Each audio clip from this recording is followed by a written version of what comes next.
David Ricardo juga mengungkapkan pandangannya mengenai pembangunan ekonomi dengan cara tidak sistematis dalam bukunya yang berjudul The Principles of Political Economy Taxation. Buku ini diterbitkan tahun 1917, edisi ketiga tahun 1921, serta korespondensi Ricardo dengan beberapa ahli ekonomi lainnya yang membuat ide-ide Ricardo yang menjadi dasar pembentukan model pembangunan Ricardo. Sesungguhnya Ricardo tidak pernah mengajukan satupun teori pembangunan Ricardo.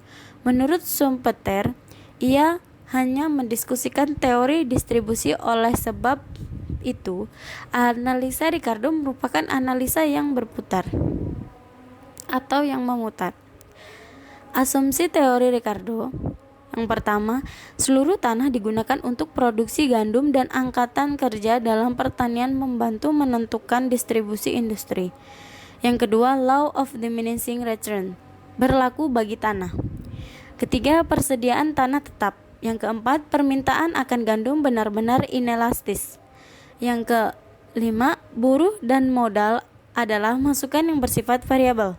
Yang keenam, keadaan pengetahuan teknis adalah tertentu atau given. Yang ketujuh, seluruh buruh dibayar dengan upah yang cukup untuk hidup secara minimal. Yang kedelapan, harga penawaran buruh adalah tertentu dan tetap.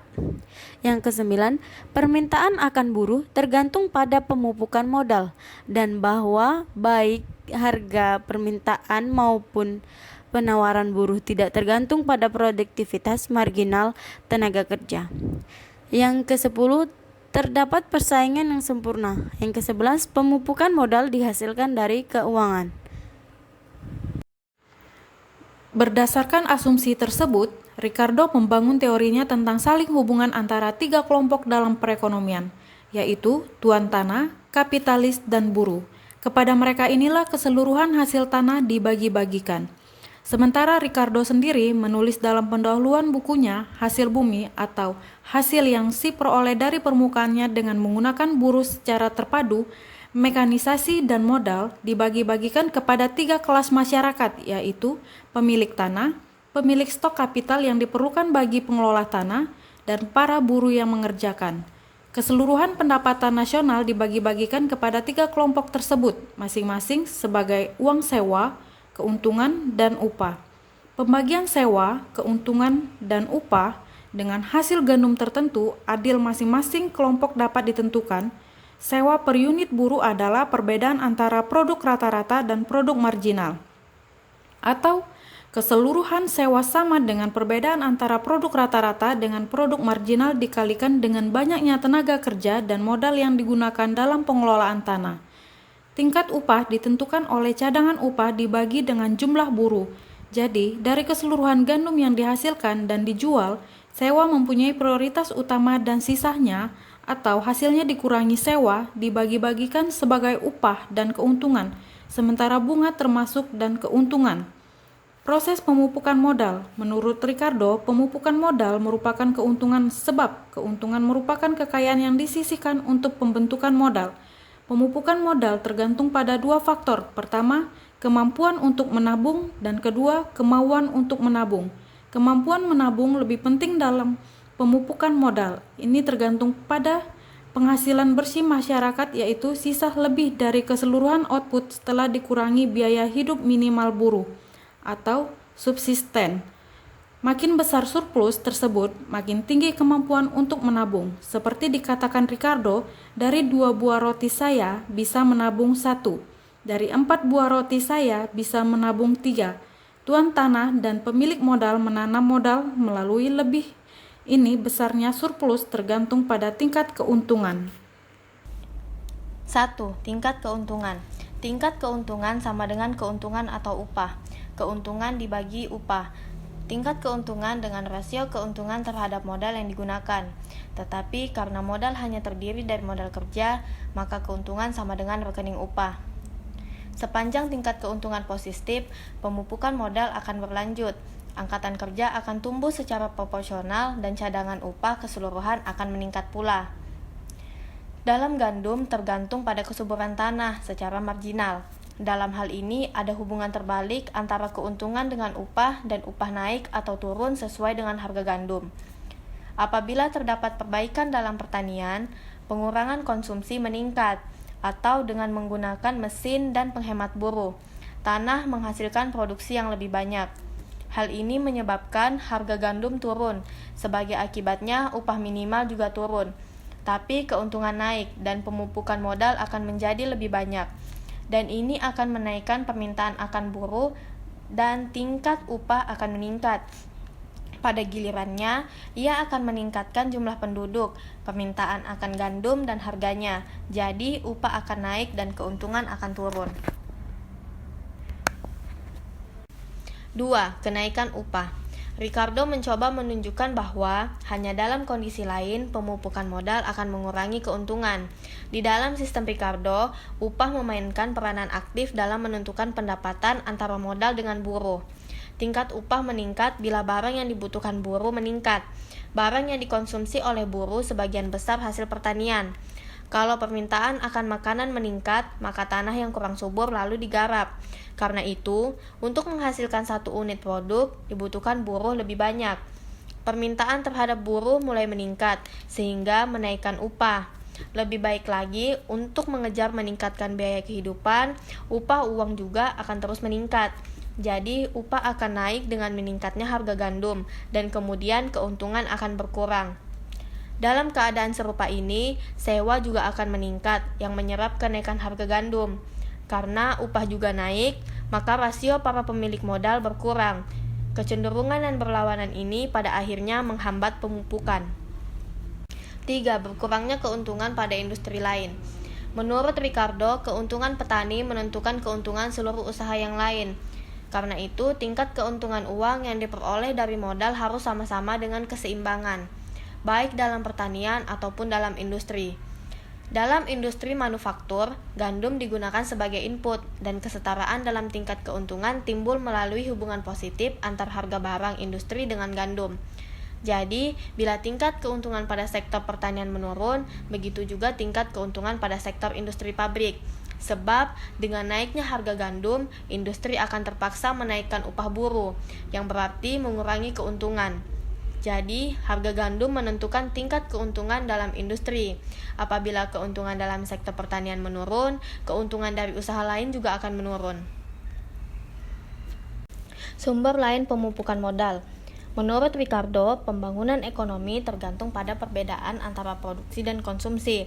Karena itu, ia menekankan pentingnya peningkatan produksi dan pengurangan konsumsi. Dalam istilah Ricardo, modal dapat dinaikkan dengan cara menaikkan produksi atau dengan mengurangi konsumsi yang tidak produktif. Akan tetapi, produktivitas buruh dapat juga ditingkatkan melalui perubahan teknologi dan organisasi yang lebih baik. Dengan cara ini pula, pemupukan modal bisa ditingkatkan. Ricardo menulis, dengan adanya penggunaan mesin, peningkatan keterampilan, pembagian kerja yang baik, penemuan pasar yang baru yang dapat membuat banyaknya pertukaran menguntungkan bisa dibuat, maka berjuta manusia bisa menikmati kesenangan. Tetapi, menggunakan lebih banyak mesin berarti mempekerjakan sedikit buruh. Ini akan menjurus pada pengangguran dan menurunkan upah. Karena dengan pengguna mesin, keadaan ekonomi pada buruh menjadi lebih buruk. Maka Ricardo menganggap keadaan teknologi sebagai tetap dan tertentu atau given. Yang pertama, pajak. Pajak adalah sumber pemupukan modal yang ada di tangan pemerintah. Menurut Ricardo, pajak dikenakan hanya untuk mengurangi konsumsi yang berlebihan. Dalam hal ini, pengenasan pajak pada para kapitalis, pemilik tanah, dan buruh akan memindahkan sumber-sumber dari kelompok ini kepada pemerintah. Tetapi pajak sebaiknya mempengaruhi investasi. Oleh sebab itu, Ricardo tidak menyetujui pengenaan pajak karena pajak akan mengurangi pendapatan, laba, dan pemupukan modal. Dalam istilah Ricardo, tidak ada pajak yang tidak mempunyai kecenderungan untuk mengurangi kekuatan pemupukan modal. Yang kedua, tabungan. Dibanding pajak, Ricardo lebih menyetujui pemupukan modal melalui tabungan. Tabungan dapat dibentuk dalam cara menghemat pengeluaran, memproduksi lebih banyak, dan dengan meningkatkan tingkat keuntungan serta mengurangi harga barang. Semakin banyak tabungan, semakin banyak pemupukan. Yang ketiga, Perdagangan bebas. Ricardo membela perdagangan bebas. Perdagangan bebas merupakan faktor penting bagi pembangunan ekonomi suatu negara. Tingkat keuntungan dapat terus-menerus tinggi. Dengan cara ini, sumber daya dunia dapat digunakan secara lebih efisien melalui perdagangan luar negeri. Tetapi impor gandum dapat menurunkan permintaan akan buruh yang ada gilirannya memperburuk keadaan ekonomi para buruh. Sebaiknya tuan tanah dan pemilik modal tidak senang mengimpor gandum dari luar negeri karena akan menyusutkan keuntungan mereka. Namun demikian, proses ini bersifat alamiah karena berlakunya law of diminishing return pada tanah dan bertambahnya jumlah produk. Harga gandum dan upah akan naik sehingga tingkat keuntungan akan berkurang lebih jika mereka tidak mengimpor gandum dari luar negeri.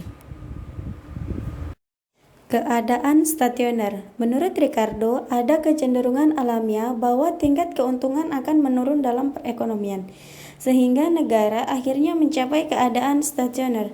Apabila pemupukan modal meningkat sebagai akibat meningkatnya keuntungan, maka jumlah keseluruhan produksi meningkat sehingga dana upah meningkat. Dengan meningkatnya dana upah, penduduk akan meningkat, yang pada gilirannya akan menaikkan permintaan gandum dan harganya. Karena penduduk meningkat, tanah yang kurang subur pun diolah untuk memenuhi permintaan akan gandum yang meningkat.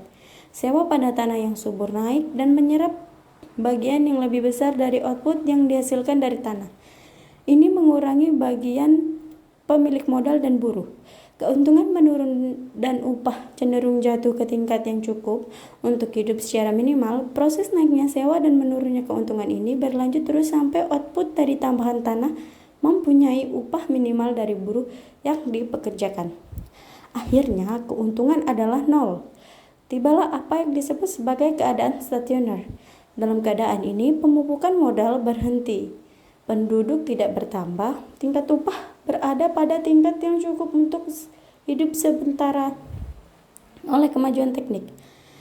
Tetapi kemajuan teknik tidak berdaya mencegah pemerosotannya keuntungan dan terjadinya keadaan stasioner. Penilaian kritis. 1. Pembangunan pertanian. Ricardo menekankan pentingnya pembangunan pertanian dalam pertumbuhan ekonomi, sebab pembangunan industri tergantung pada sektor itu. Urutan pembangunan ini tidak nampak jelas di Inggris dan negara Eropa lainnya. Begitu juga di negara berkembang seperti India. 2. Tingkat keuntungan. Ricardo membela peningkatan tingkat keuntungan dalam membangun ekonomi, sebab pemupukan modal tergantung pada kenaikan tersebut. Ahli ekonomi modern seperti W.A. Lewis juga menekankan pentingnya peningkatan keuntungan bagi pemupukan modal. 3. Pentingnya tabungan. Seperti ahli ekonomi modern, teori Ricardo menekankan pentingnya tabungan bagi pemupukan modal. Jadi Ricardo adalah pelopor ekonomi modern. 4. Perdagangan luar negeri. Ricardo memberikan tekanan khusus pada perdagangan luar negeri sebagai sarana memperbaiki keadaan perekonomian, sebab perdagangan luar negeri akan membawa pemanfaatan sumber daya secara maksimum dan peningkatan pendapatan. Dia juga menentang perdagangan kolonial yang dinilainya licik dan jahat, serta merugikan industri negara lain. Dalam hal ini dia lebih mendahului Marx. 5. Teori dinamis. Ricardo mengajarkan suatu teori yang dinamis yang menganalisa pengaruh perubahan dari berbagai variabel pada pembangunan ekonomi seperti penduduk, upah, sewa, keuntungan, dan sebagainya. Kelemahan Ricardian. 1. Mengabaikan pengaruh teknologi. Ricardo menerangkan bahwa teknologi maju dalam lapangan industri berakibat pada pergantian buruh dan konsekuensi lain yang merugikan. Pada mulanya, kemajuan teknologi bisa menahan laju penurunan hasil.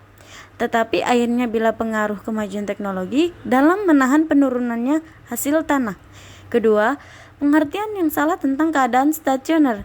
Pandangan Ricardo bahwa negara akan mencapai keadaan yang stasioner secara otomatis adalah tidak beralasan, karena tidak ada perekonomian yang mencapai keadaan stasioner dengan keuntungan meningkat, produksi meningkat, dan pemupukan modal terjadi. Yang ketiga, Pengertian yang salah tentang penduduk. Pandangan Ricardo bahwa dengan meningkatnya jumlah penduduk, maka upah tidak dapat meningkat, tidak pernah terbukti. Pertama, teori Malthus tentang penduduk telah terbukti salah dalam melihat kecenderungan penduduk yang berlaku di dunia barat. Kedua, upah terjadi tidak cenderung menuju ke tingkat upah minimal. Sebaliknya, terjadi peningkatan upah yang terus-menerus dalam pembentuk upah uang dan penduduk cenderung untuk menurun. 4. Kebijakan pasar bebas yang tidak dapat diterapkan. Teori Ricardo didasarkan pada pengertian yang tidak dapat diterapkan mengenai pasar bebas. Menurut kebijaksanaannya, tidak ada campur tangan dari pemerintah dan perekonomian berjalan secara otomatis melalui persaingan sempurna. Pada kenyataannya, tidak ada perekonomian yang bebas dari campur tangan pemerintah walau persaingan bebas berlaku di situ. 5. Mengabaikan faktor-faktor kelembagaan. Salah satu cacat yang paling pokok dari teori Ricardo adalah diabaikan permana faktor-faktor kelembagaan. Faktor ini telah diasumsikan secara tertentu. Meskipun begitu, faktor tersebut penting sekali dalam pembangunan ekonomi dan tidak dapat diabaikan. Yang keenam, teori Ricardo adalah teori distribusi, bukan teori pertumbuhan. Menurut Schumpeter, teori Ricardo bukanlah teori pertumbuhan, tetapi teori distribusi yang menentukan besarnya bagian buruh, tuan tanah, dan pemilik modal. Bahkan di sini, ia menganggap bagian untuk tanah adalah sangat utama, dan sisanya sebagai bagian buruh dan modal. Ricardo gagal menunjukkan teori distribusi yang fungsional sebab ia tidak menentukan bagian dari masing-masing faktor secara terpisah. Yang ketujuh, tanah juga menghasilkan selain gandum. Ricardo yakni bahwa hanya satu produk yang dihasilkan dari tanah. Ini adalah pendapat yang usang sebab tanah menghasilkan berbagai macam produk selain gandum. Pandangan ini nampak masih usang kendati Ricardo berpendapat faktor produksi yang lain hanya ditunjang oleh hasil dari tanah. Yang 8, modal dan buruh bukanlah koefisien yang tetap. Asumsi Ricardo bahwa modal dan buruh merupakan koefisien produksi yang tetap adalah benar. Produksi ini tidak berlaku sebab buruh dan modal adalah variabel bebas. 9. Mengabaikan tingkat suku bunga. Kelemahan yang serius dari teori Ricardo adalah pengabaian tingkat suku bunga dalam pertumbuhan ekonomi. Ia tidak menganggap tingkat bunga sebagai suatu imbalan jasa yang terpisah dari modal, tetapi termasuk dalam keuntungan. 10. Teori Ricardo dan negara terbelakang. Di samping kelemahan tersebut, teori Ricardo juga memperlihatkan pentingnya pemupukan modal melalui pembangunan pertanian dan pentingnya perluasan berbagai sumber tabungan dan kenaikan tingkat keuntungan. Teori Ricardo tidak mungkin diterapkan sepenuhnya di negara berkembang, tetapi ia dapat menunjukkan faktor yang menghambat tingkat pertumbuhan ekonomi negara itu. Negara terbelakang, penduduk meningkat lebih cepat daripada peningkatan persediaan makanan. Ada rasa lapar akan tanah, tetapi tidak ada perbaikan teknis terhadap tanah.